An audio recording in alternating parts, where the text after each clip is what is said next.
I've always considered myself kind of a lone wolf growing up. Not in the literal sense where I was physically alone, but in the sense where I never actively relied on anybody. Which is why I don't really get disappointed in people because I don't really expect anything. And even though sometimes you should, I never liked asking for help. You know, I was definitely more on the introverted side. I have a very low social battery. Most of the times I prefer to be off on my own, kind of just doing my own thing.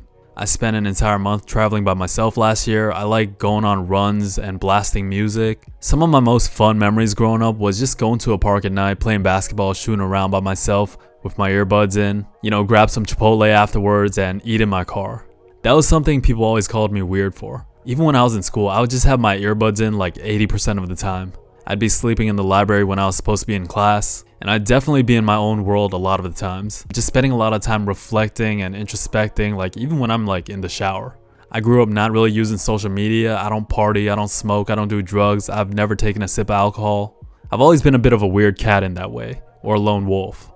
And before I get into the advantages of being a lone wolf and the power in solitude, I definitely want to emphasize or preface that the ultimate goal in life is always to seek out communities and build those connections.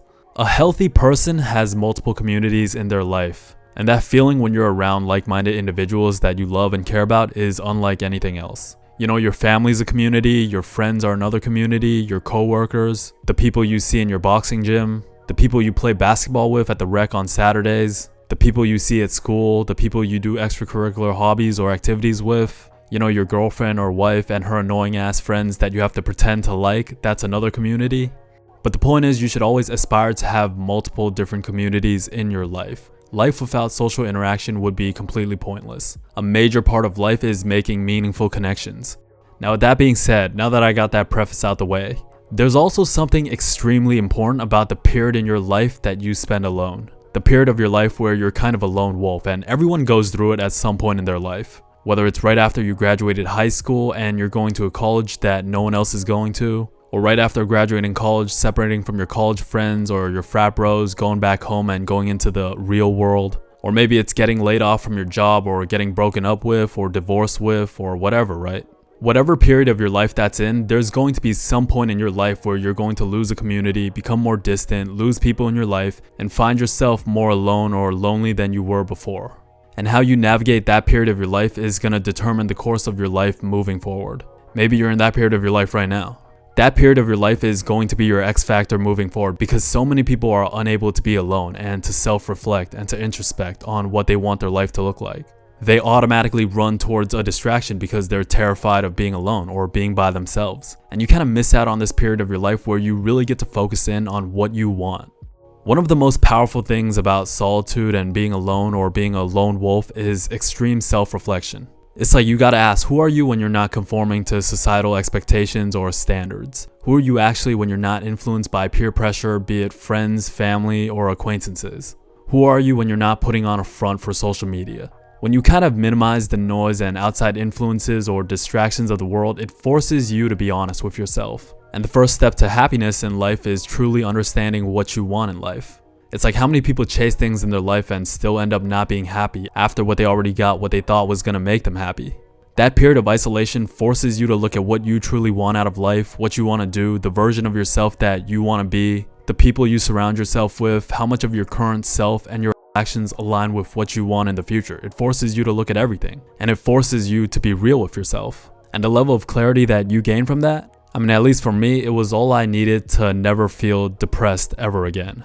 Because most of the time, and I can't speak for clinical depression because I'm not a physician or a psychiatrist or whatever, but a lot of people that self-diagnose depression is normally because of their current situation and being lost in life. So ironically, you begin chasing distractions instead of being able to self-reflect. You begin to do things and spend time with people that you don't really like or care about, which really just leaves you feeling more depressed than you actually did before. And that self-reflection is what allows you to connect with your higher self. For those of you guys that don't really know, your higher self is basically like that voice in the back of your head.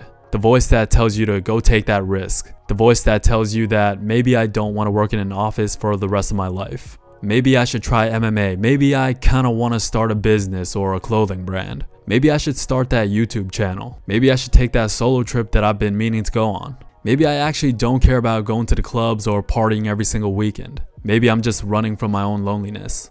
And it kind of allows you to unlock your creative side, which is something that we all have. Another powerful aspect of being a lone wolf and the time that you spend alone in solitude is 100% self-accountability and independence, which actually allows you to make important decisions in your life that might require sacrifices or lifestyle changes. Because you realize that it's just 100% you and you're relying on yourself. Because you're not counting on anyone else, you don't have to consider the opinions of others when making decisions as it pertains to your life. And ultimately, this is what's going to make you much happier and fulfilled in the long run, and honestly puts you ahead of so many people. Like, a lot of people are chained by an inability to make decisions for themselves. As a matter of fact, really use that time that you have to yourself to your advantage, because that's when you don't have the weight of expectations or societal pressures. Like, genuinely take advantage of your solitude. Instead of being sad or walling in your depression, look at your situation as a blank canvas and just lock in and go all out. Go try new things, go take risks, go explore, go fail over and over again, go reinvent yourself. It's like what I said in my last video, what holds most people back in life is fear of judgment and opinions.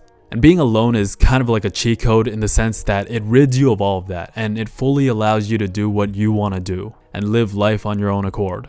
Because trust me, when no one is paying attention to you, that's when your potential becomes limitless. And for people that constantly feel like they need to be surrounded by people and conform to society, they're the ones that are most likely to be discontent with their life deep down inside, because you spent so much of your time conforming because you were afraid to be alone.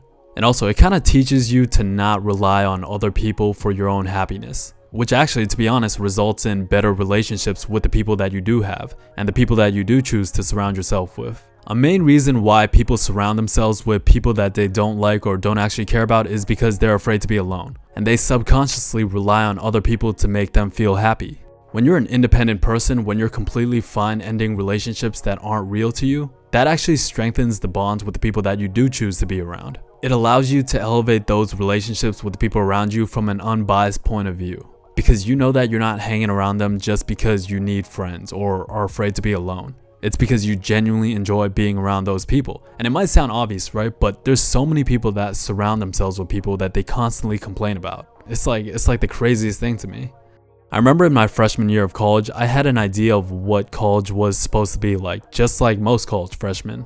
And that freshman year, I tried my absolute hardest to be the most social I ever could be, because again, fresh out of high school, just in a new environment, completely new city, hardly knew anyone, completely 180 from my hometown. Because you're kind of used to seeing the same people around and kind of knowing everybody, and also having a core group of friends from elementary school. All of a sudden, you're in this completely new environment where you don't know a single person. Just no friends, no family, completely new city. It's kind of daunting, right? Which is why there's kind of this fear and desperation to make friends and to live a college life when you get to college. And I remember going to my college orientation, and I really didn't want to go. I had to miss a basketball game, I had to drive 7 hours down. I knew it was going to be kind of pointless. You're just going to get a tour of the campus and try to meet people, network, etc.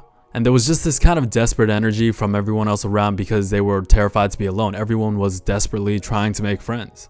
And bro, there were so many forced, unnatural conversations, like it was getting uncomfortable. It's like, bro, let me get your number. We could link up. And a lot of those conversations in that first year in general just felt extremely forced and unnatural. It was like, damn, I'm trying to make friends too, but bro, relax, just chill, just breathe. And that entire year, I was joining different clubs, from fellowship clubs, League of Legends, gaming club, chess club, intramural basketball. I was actually the most social that I'd ever been. But outside of those club activities, these weren't people that I would hang out with. Just because outside of certain activities, we wouldn't really have shared interests.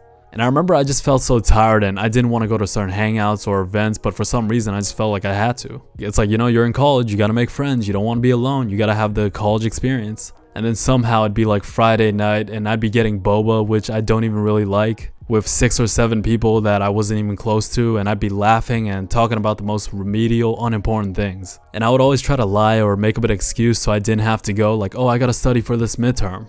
But when I stopped going to every single hangout or doing things that I didn't want to do, it felt so much better. Even though that resulted in a lot more time being to myself. And actually, fun fact, that's actually when I started making videos. I was playing a lot of League of Legends, but I also felt like I was wasting my time. So I was like, why not just make commentary over my gameplay? That way I'm not just mindlessly playing games. I even tried streaming on Twitch one time, and I had 2 viewers, one of them being me. And then there was this other guy that just kept trying to get me to take my shirt off, which is the first and last time I ever streamed. But the point is, when I stopped doing things that I didn't want to and spent more time alone, it actually forced me to reflect on what I want my life to look like in the next 5 years and things that I actually did enjoy and did like doing. And minimizing those things actually made me enjoy the time that I spent with the people around me. I started enjoying the hangouts that I actually did go to. I was enjoying, the Bible studies in the library with a few people in my club, or playing basketball at the gym in between classes with a few of my teammates. Just kind of doing things and going to things that I actually wanted to, as opposed to huge events and feeling like I had to socialize and force conversations.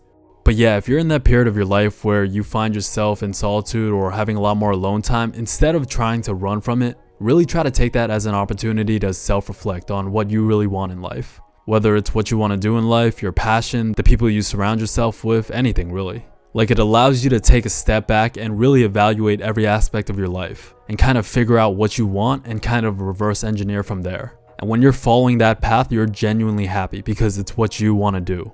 And obviously this doesn't actually mean you actually have to be alone 100% of the time. Like, still talk to people every now and then. Like, you're not literally going into some cave and being 100% by yourself. But just genuinely try to take advantage of having that blank canvas to paint whatever you want. And then as you're painting that canvas, you'll find like-minded individuals that share your vision. And then eventually you'll find your pack.